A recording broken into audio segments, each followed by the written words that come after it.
রান্নাঘর থেকেই আজকের দিনটা শুরু করলাম। কাল কর্তামশাই দুধ নিয়ে এসেছিল, রাত্রিরে জাল করে খানিকটা মেয়েকে দিয়েছি, আর এইটুকু দুধ রয়ে গেছে।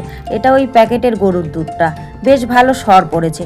তাই সকালবেলায় উঠে দুধটাকে আগে জাল করে রাখলাম, জাল করে এখন চা বসিয়ে দিচ্ছি। তো চা খেতে খেতে চলো আগে নিজের পরিচয়টা দিয়ে নিই। শুভ সকাল আমার প্রিয় বন্ধুরা, সকলে কেমন আছো? আশা করছি যে যেখান থেকে আমার এই ভিডিওটি দেখছো সকলে ভালো আছো, সুস্থ আছো, আর আমরাও খুব ভালো আছি। অরুণাচল প্রদেশের এই ছোট্ট পাহাড়ি গ্রাম থেকে আমি মামনির সংসারের আরও একটি নতুন ব্লগে তোমাদের সবাইকে স্বাগত জানিয়ে তোমাদের সবাইকে সাথে নিয়ে আজকের ব্লগটি শুরু করে দিয়েছি। আমি আশা করছি আজকের ব্লগটিও তোমাদের খুব ভালো লাগবে, তাই সম্পূর্ণ ব্লগটি জুড়ে আমার সাথে থাকার অনুরোধ রইল।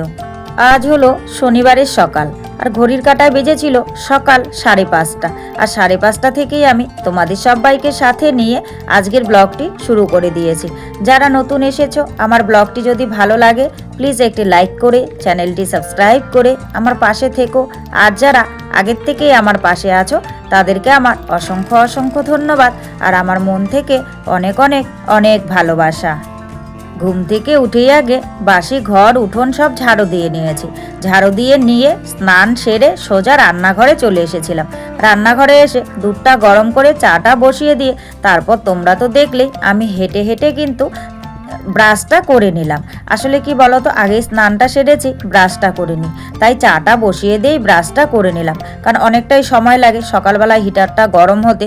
তো ব্রাশ ট্রাশ করে এসে একদম চা করে নামিয়ে আমার চাটা আমি কাপের মধ্যে নিয়েছি, আর কর্তামশাইয়ের চাটা গ্লাসে ঢাকা চাপা দিয়ে রেখেছি। রেখে এইদিকে হেঁটে হেঁটে চা খেয়ে এখন দেখো জল দেওয়ার এইটা এখান থেকে নিয়ে গেলাম। তো সকালের খাবারেরও তো ব্যবস্থা করতে হবে, তাই না বলো? তার মধ্যে আজকে শনিবার, তাই কিন্তু আর কোনো কাজে হাত না দিয়ে আমি আবারও সোজা রান্নাঘরে চলে এলাম। তো কি রান্না করব ভাবছিলাম, তখনই কর্তামশাই বলল যে ওই দিনকার মতো আজকেও খিচুড়ি করো। খিচুড়িটা খেতে বেশ ভালো লেগেছিল, তাই কিন্তু আজ আর তেমন কোনো সবজি নেই, আলু আর টমেটো ছিল।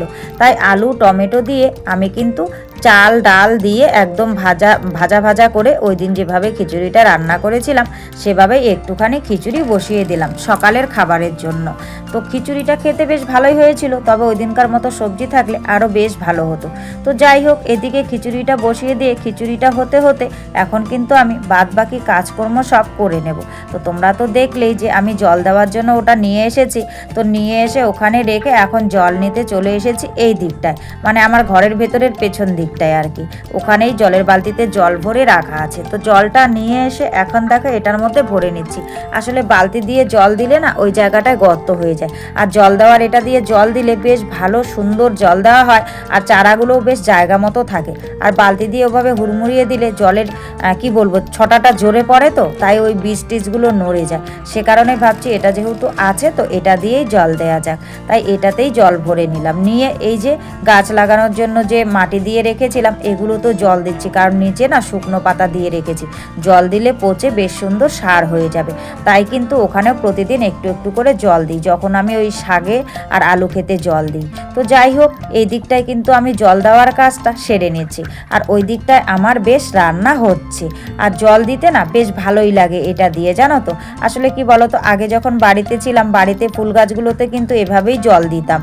তো ওখানে জল দেওয়ার পর দেখি বালতিতে আর কিছুটা জল রয়ে গেছে, তাই ভাবছি যে এই জায়গাটায় একটুখানি জল দিয়ে দিই। প্রচণ্ড হাড়ে ধুলো হয়েছে, আর সকালবেলায় উঠোনটা ওই কোনো রকম করে ঝাড় দিয়েছি, মানে পাতা টাতাগুলো শুধু সরিয়েছি, আর তেমনভাবে ঝাড় দিয়ে নিয়ে ধুলো উঠছিল তো সে কারণে।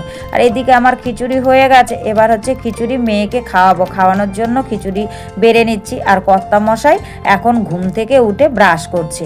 আর এদিকে জানো তো মেয়েকে খিচুড়িটা খাইয়ে কর্তামশাইয়ের চাটা শুধু গরম করেছি, তারপরই আজকে লাইন চলে গেছে।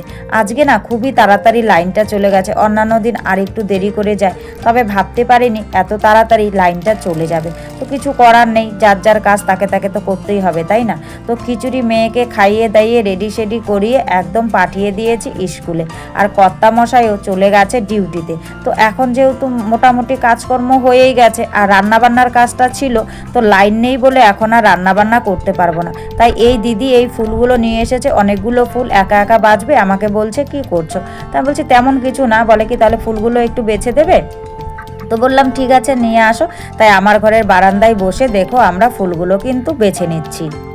জানো তো বন্ধুরা, গুছিয়ে সংসার করতে আর বাড়ি ঘরের সমস্ত কাজ নিজের হাতে করতে খুব ভালোবাসি, আর এভাবেই আমার সকালের রুটিনটা চলে যায়। তবে একঘেয়েমি দূর করার জন্য মাঝে মধ্যে কিন্তু কাজের রুটিনটা আমি একটুখানি চেঞ্জ করে নিই।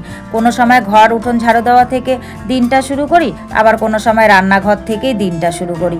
আসলে একঘেয়েমি দূর করতে আমার মনে হয় এভাবেই করা উচিত। আর আমার মনে হয় প্রতিটা মেয়েই কিন্তু আমার মতোই গুছিয়ে সংসার করতে খুব ভালোবাসে। আসলে মেয়েদের জীবনে সংসার ধর্মটা একটা গুরুত্বপূর্ণ জিনিস প্রতিটা মেয়ের কাছেই।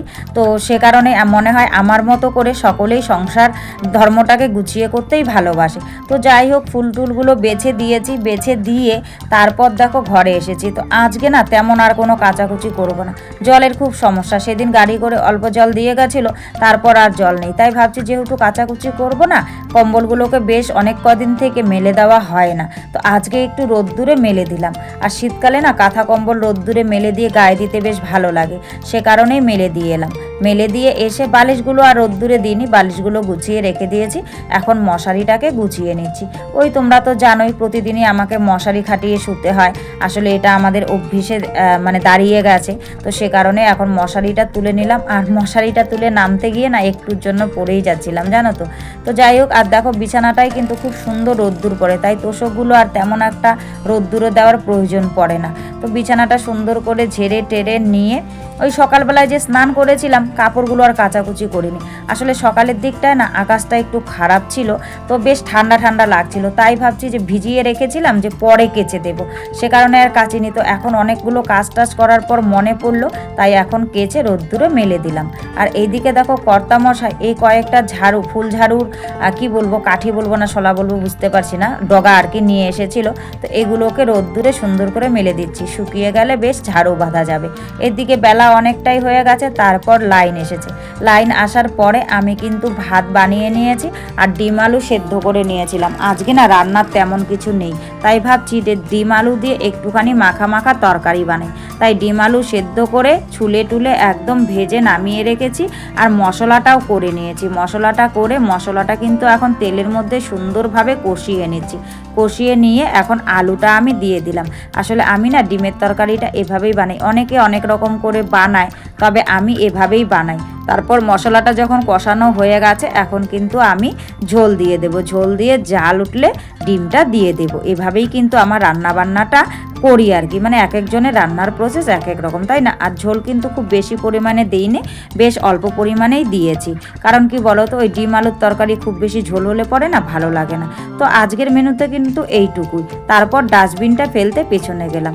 তো যাই হোক বন্ধুরা, সব মিলিয়ে আজকের ব্লগটা তোমাদের কেমন লেগেছে অবশ্যই কিন্তু তোমরা কমেন্ট করে জানাতে ভুলো না। আর আজকের ব্লগে যদি কিছু ভালো লাগে তাহলে প্লিজ একটা লাইক করো, কমেন্ট করো, শেয়ার করো, আর আমার পাশে থেকো।